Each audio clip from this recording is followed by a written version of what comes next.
జగన్మోహన్ రెడ్డి గారు ఈ ప్రాంతానికి వచ్చారు. వచ్చినప్పుడు సెజ్ రైతులందరూ కలిశారు. ఆ రోజు నేను జిల్లా పార్టీ అధ్యక్షుడిగా ఉన్నా. కలిస్తే జగన్మోహన్ రెడ్డి గారు వైఎస్ఆర్ పార్టీ అధ్యక్షుడిగా, ప్రతిపక్ష నాయకుడిగా ఆయన పిఠాపురం సభలో ఒక హామీ ఇచ్చారు. మేము అధికారంలోకి వచ్చాక ఏదైతే రైతుల దగ్గర ఉన్న భూములు ఉన్నాయో వాటిని వెనక్కి ఇచ్చేస్తాం, ఎస్సీజెడ్ భూములని, దీనికి ఒక కమిటీ వేస్తామని చెప్పారు. చెబితే దాని మీద ఇది జరుగుతుందా, ఎన్నికల ముందు ప్రతి ఒక్కళ్ళు చెప్తారనే భావన కూడా ఒక దశలో వ్యక్తమైంది. కానీ అధికారంలోకి వచ్చిన తర్వాత ఇచ్చిన హామీల్ని అమలు చేయాల్సిందే అనే పట్టుదల కలిగిన నాయకుడిగా జగన్మోహన్ రెడ్డి గారు ఒక కమిటీని వేశారు. ఆ రోజు వ్యవసాయ శాఖ మంత్రిగా ఉన్న నేను, కన్నబాబు నాయకత్వంలో చైర్మన్గా కమిటీని వేస్తున్నామని జీవో ఇచ్చారు. దాంట్లో ఐఏఎస్ అధికారులు సభ్యులుగా ఉన్నారు.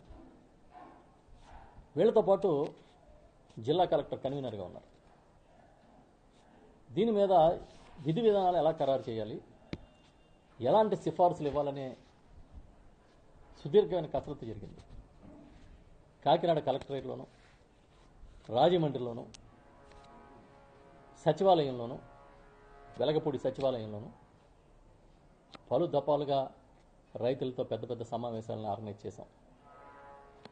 రైతు పోరాట కమిటీ, రైతు ప్రతినిధులు, ఇతర రాజకీయ పక్షాలు అందరినీ కూడా పిలిచి చాలాసార్లు డిస్కస్ చేశాం. డిస్కస్ చేసిన తర్వాత వాళ్ళ అభిప్రాయాలని తీసుకుని దాని మీద ఒక నివేదికని సిద్ధం చేసి నా నాయకత్వంలో ఉన్న కమిటీ దాన్ని సబ్మిట్ చేయడం జరిగింది ప్రభుత్వానికి, క్యాబినెట్కి. దాన్ని క్యాబినెట్ ఆమోదించింది. ఇది ఆమోదించే నాటికి అంటే ఫిబ్రవరి 2021లో కమిటీ నివేదిక ఇచ్చాం. అప్పటికి ఇది సుమారుగా 15-16 సంవత్సరాల నుంచి రగులుతున్న సమస్య. దీనికి 2180 ఎకరాల భూమిని ఏవైతే రైతులు రిజిస్టర్ చేయలేదో ఆ భూమిని వెనక్కి ఇచ్చేస్తూ ఒక సిఫార్సు చేశాం. అలాగే ఇంకో కీలకమైన సిఫార్సు ఏం చేశామంటే, స్థానిక ప్రజల మనోభావాల్ని గౌరవిస్తూ ఇక్కడ 6 గ్రామాలని తరలించాలనే ప్రతిపాదనని విరమించాలని చెప్పి ఒక సిఫార్సు చేశాం. శ్రీరాంపురం, బండిపేట, ముమ్మిడివారిపోడు, పాటివారిపాలెం, రావివారిపోడు, రామరాఘవాపురం అనే గ్రామాలని తరలించక్కర్లేదని కమిటీ సిఫార్సు చేసింది. ఒకవేళ రామరాఘవపురం అనేది అలైన్మెంట్లో ఎక్కడైనా ప్రాబ్లం వచ్చినా, ఒకవేళ అలైన్మెంట్లో ఏదైనా ఇండస్ట్రీస్కి ఆ పరిశ్రమలు, రసాయన పరిశ్రమలు ఏదైనా ఫ్యూచర్లో వచ్చి తరలించాలంటే ఖచ్చితంగా దీన్ని అక్కడ సమీపంలో ఉన్న పెద్ద గ్రామమైన ఆ గ్రామస్తుల కోరిక మేరకు రావివారి పోడుకి మాత్రమే తరలించాలని కూడా సిఫార్సు చేశాం. ఈ గ్రామాలన్నింటినీ తరలించే ప్రక్రియని ఆపేయమని కమిటీ సిఫార్సు చేయడం జరిగింది. అదే కాకుండా అంతకుముందు భూసేకరణలో భాగంగా శ్మశానాలు తీసేసుకున్నారు, స్కూళ్ళు తీసేసుకున్నారు, సామాజిక స్థలాలు కూడా తీసుకున్నారు. మేమేం చెప్పామంటే శ్మశానాలు వదిలేయాలని చెప్పాం. ఒకవేళ మీ అలైన్మెంట్లో ప్రాబ్లం వస్తే గ్రామస్తుల సూచన మేరకు వాళ్ళకి శ్మశానాలకి భూములు కేటాయించి అక్కడ అంతా కూడా ఫెసిలిటీ క్రియేట్ చేసి ఇవ్వాలని చెప్పడం జరిగింది. ఇది కాకుండా ఈ రైతుల్ని ఒత్తిడి చేయడం కోసం ఏం చేశారంటే 2180 ఎకరాల విస్తీర్ణం రైతుల్ని మొత్తం 22Aలో పెట్టేశారు, నిషేధిత జాబితాలో పెట్టేశారు. ఎందుకు? చచ్చినట్టు వాడు అమ్ముకోనాలి, ఈ కంపెనీకి అమ్మేయాలి, ఎస్సీజెడ్కి అమ్మేయాలి, అది కూడా 3 లక్షలకు అమ్మేయాలి. ఇది స్కీము. ఎందుకంటే ఈ 22Aలో ఉంటే అమ్మడం కుదరదు.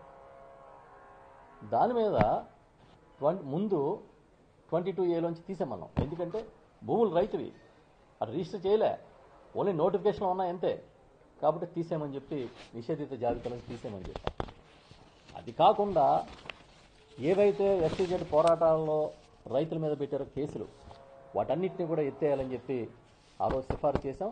ఆ తర్వాత సబ్సీక్వెంట్గా ప్రభుత్వం కేసులు ఎత్తేయడం జరిగింది.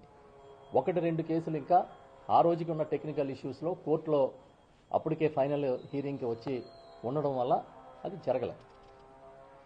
ఇది కాకుండా 657 ఎకరాలు కేఎస్జెడ్ కోసం తీసుకున్న ఎస్ఐన్ ల్యాండ్కి కోన గ్రామానికి సంబంధించి కోన ప్రాంతానికి సంబంధించిన రైతులకి 5 లక్షల పరిహారం ఇవ్వాలని చెప్పి అప్పుడు డిసైడ్ చేశారు. రైతులకు తీసుకోలే. అప్పుడు మేమేం చేసామంటే దీని ఓనర్స్ని గుర్తించి ఈ 657 ఎకరాల ఓనర్స్కి ఎకరానికి ఇంకొక 5 లక్షలు ఎక్స్ట్రా వేసి 10 లక్షలు చెల్లించమని చెప్పి ఆదేశాలు ఇచ్చాం. అదేవిధంగా దివీస్ కోసం సేకరించిన ఎస్ఐన్ ల్యాండ్ కూడా 10 లక్షలు అదనంగా 5 లక్షలు ఇవ్వాలని కూడా చెప్పడం జరిగింది. ఇది కాకుండా ఇక్కడ ఏవైతే హ్యాచరీస్ ఉన్నాయో వాటిని ప్రొటెక్ట్ చేయాలని చెప్పి ఆ రోజు సిఫార్సు చేయడం జరిగింది. 75% ఉద్యోగాలు ఖచ్చితంగా స్థానికులకి ఇవ్వాలి, ఇక్కడ ఏ పరిశ్రమ వచ్చినా అని కూడా సిఫార్సు చేశాం. వీటన్నిటినీ కూడా ఆ రోజు కేబినెట్ ఆమోదించింది. ఆ తర్వాత 2180 ఎకరాలు వెనక్కి ఇవ్వడం కోసం ప్రాసెస్ స్టార్ట్ అయింది. దీనికోసం ఆర్డీఓలతో జిల్లా కలెక్టర్ గారు, జాయింట్ కలెక్టర్ గారి నేతృత్వంలో వెనక్కి ఇచ్చే ప్రక్రియ ప్రారంభమైంది.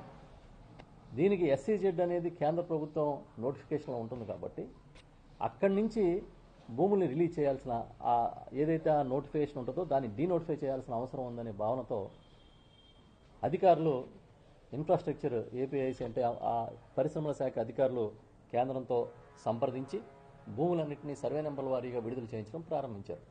ఆ రకంగా నాకు గుర్తున్నంత వరకు సుమారు 450 ఎకరాలు 500 ఎకరాలు విత్డ్రా అయింది. మిగతా భూములు విత్డ్రా అవుతూ ఉన్నాయి. ఇది ప్రాసెస్ జరిగింది. అప్పుడు ఇంకోటి చెప్పాం, తర్వాత కూడా కొన్ని ఇష్యూస్ వచ్చినాయి. ఎలా అంటే ఆ రోజు భూమి యజమాని ఒకరు ఉండొచ్చు, కానీ తర్వాత కొడుకులకి ఆస్తుల పంపకాల్లో జరిగి ఉండొచ్చు.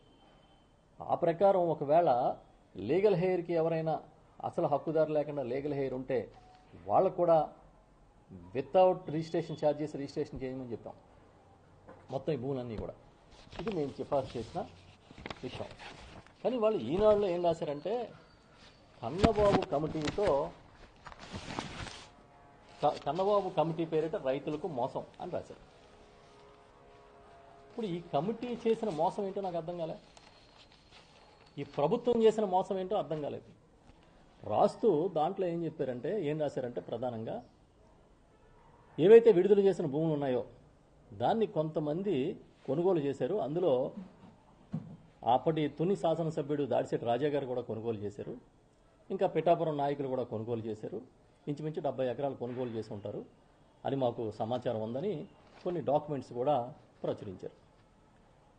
ఇప్పుడు ఎస్సీజెడ్ భూముల్ని మాకు అక్కర్లేదు ఇంకా పరిశ్రమల కోసం కానీ సేకరణకు కానీ ఆ రైతులకి వెనక్కి ఇచ్చేశారు. ఇచ్చిన తర్వాత ఆ రైతు అమ్ముకుంటాడు, ఉంచుకుంటాడు, అతని ఇష్టం కదా. పైగా బలవంతం పెట్టి వాళ్ళని ఒత్తిడి చేసి ఏదైనా డబ్బులు ఇవ్వకుండా రాయించుకున్నారా? ఆ రోజు అక్కడ మార్కెట్ ధరకే వాళ్ళు కొనుక్కుని ఉండొచ్చు, అది వేరే విషయం. కానీ ఇప్పుడు ఏం రాస్తా ఉన్నారంటే వీళ్ళు అసలు ఎస్సీజెడ్ భూముల విషయంలో కూడా ఈ ప్రభుత్వం ఏదో పెద్ద నేరం చేసినట్టుగా, జగన్మోహన్ రెడ్డి గారి సర్కారు పెద్ద నేరం చేసినట్టుగా చిత్రీకరించడం ప్రారంభించారు. మేము అడుగుతున్నాం, ఏరువాక సాగిన చంద్రబాబు నాయుడు రైతులకి న్యాయం చేయకుండా, 1 ఎకరం వెనక్కి ఇవ్వకుండా, ఏపీఐసి దగ్గర ఉన్న భూములు ఎస్ఐండ్ భూములు కూడా మళ్ళీ ఎస్సీజెడ్కే 3 లక్షల రూపాయలు చొప్పున ఇచ్చేసి వాళ్ళకి పెద్ద ఎత్తున రాయితీలు ఇచ్చి వాళ్ళకి పెద్ద ఎత్తున మేలు చేసి గ్రామాలు ఖాళీ చేయడానికి ఆదేశాలు ఇచ్చి వాళ్ళకి గ్రామ పంచాయతీల హక్కుల్ని హరించి అన్ని రకాలుగా సహకరించిన చంద్రబాబు నాయుడు గారు గొప్ప, ఈ దేశంలో ఎవరూ చేయనట్టుగా సేకరించిన భూములు రైతులకి వెనక్కిచ్చిన జగన్మోహన్ రెడ్డి గారు గొప్ప అని నేను అడుగుతున్నా.